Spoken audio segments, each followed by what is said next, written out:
कि घर की वो 4 मर्यादा कौन सी है जिस मर्यादा में नारी रहे तो उस घर में संपदा नहीं घटती,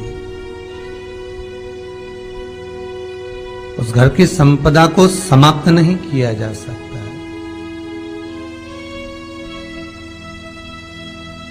4 मर्यादा माता लक्ष्मी, मां सरस्वती के सामने माता पार्वती जी से पूछ रहे, वो मर्यादा है कौन सी जिस मर्यादा के बल पर एक जो घर बसता है, घर जो बसाया जाता है, उस घर में सुख, सौभाग्य, संपदा, सत्ता, वैभव, प्रतिष्ठा, यश, कीर्ति, आरोग्यता, ये सब वहां रहे।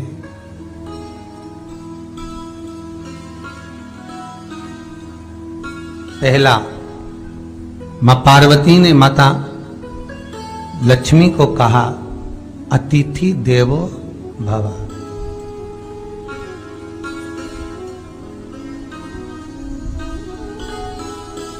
हमारे दरवाजे पर जब कोई अतिथि आए, हमारे दरवाजे पर कोई मेहमान आए, तो हम उसका आदर करें। परिवार के लोग जो आदर कर रहे हैं वो अपनी जगह पर है, भाई आदर कर रहा है वो अपनी जगह पर है, जेठ आदर कर रहा है वो अपनी जगह पर है, देवर मान सम्मान दे रहा है वो अपनी जगह पर है। पर सबसे पहला सम्मान घर की स्त्री को अतिथि का करना चाहिए।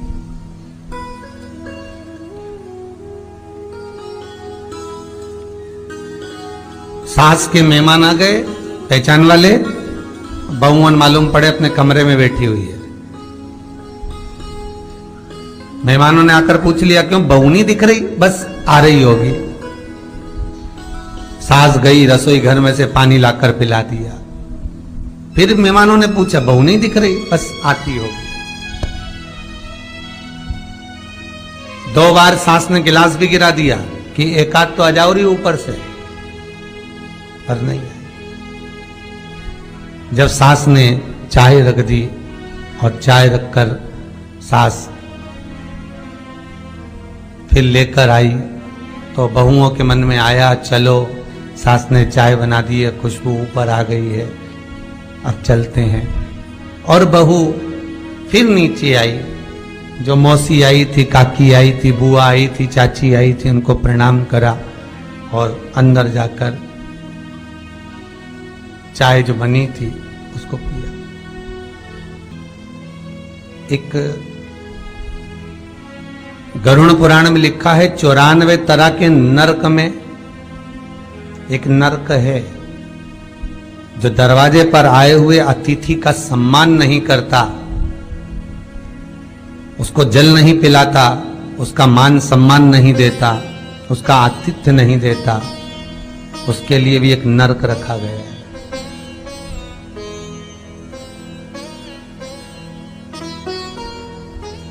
हजारों नरकों में एक नरक वो भी है जिसका हमने आतिथ्य ना करा हो।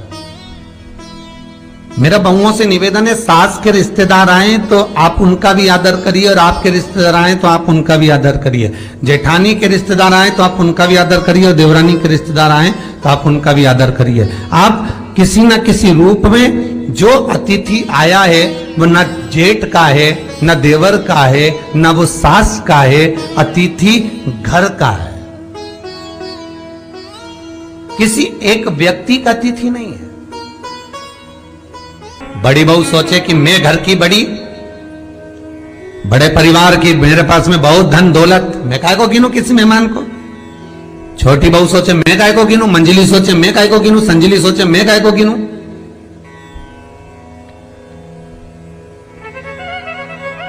तुम्हारे माँ बाप आए, सास अगर तुम्हारे पिता से, तुम्हारी माता से बात ना करे, देवरानी बात ना करे, जेठानी बात ना करे, तो तुम्हें कैसा लगेगा कि तुम्हारे माँ बाप आए और किसी ने सम्मान नहीं करा।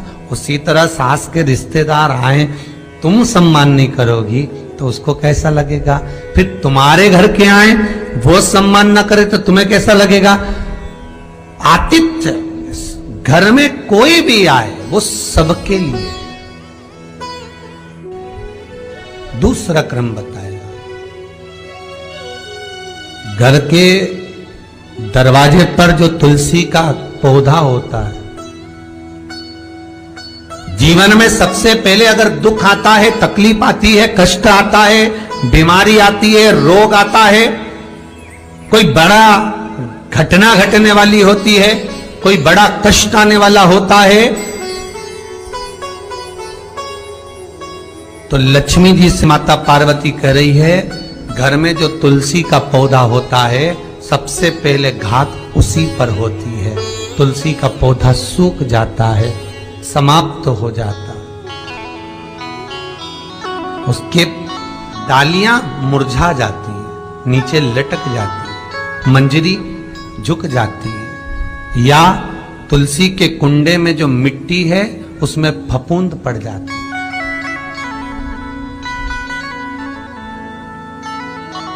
कितना सुंदर बात कही है महाराज। तुलसी के क्यारे में, पद्म पुराण, तुलसी के क्यारे में जो हम जल डालते हैं, वो जल हमने जब डाला और वो जल अगर नीचे गिर रहा है, उसका भी दोष वर्णन है महाराज, उसका भी दोष हमारे शास्त्रों में वर्णित किया गया। तुलसी के क्यारे में अगर जल डाल रहे हैं और वो जल जमीन पर बह रहा है, गिर रहा है, उसका भी दोष है।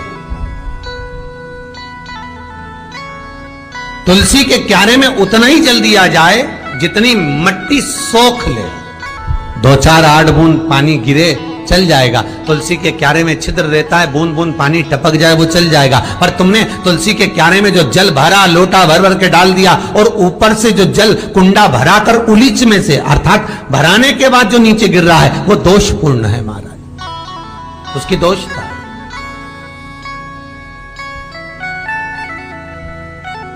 वो दोष देने।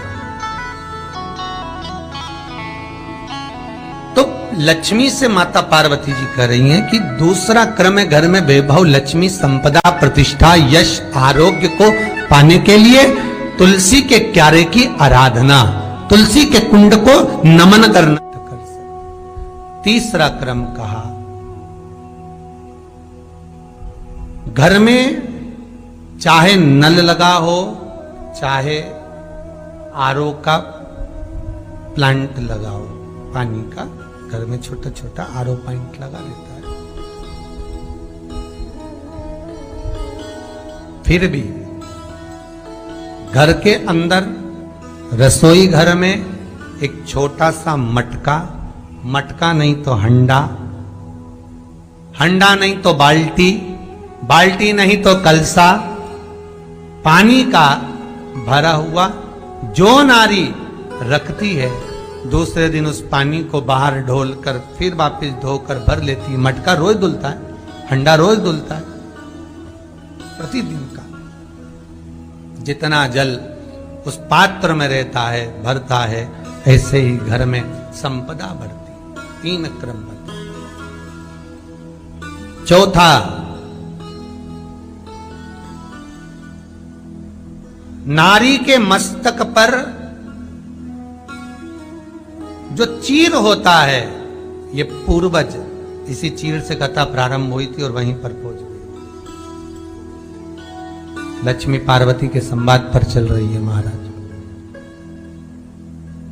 मस्तक पर जो चीर होता है, मस्तक पर जो वस्त्र होता है, वो वस्त्र पूर्वजों का, पितरों का, कुल देवी देवताओं का आशीर्वाद।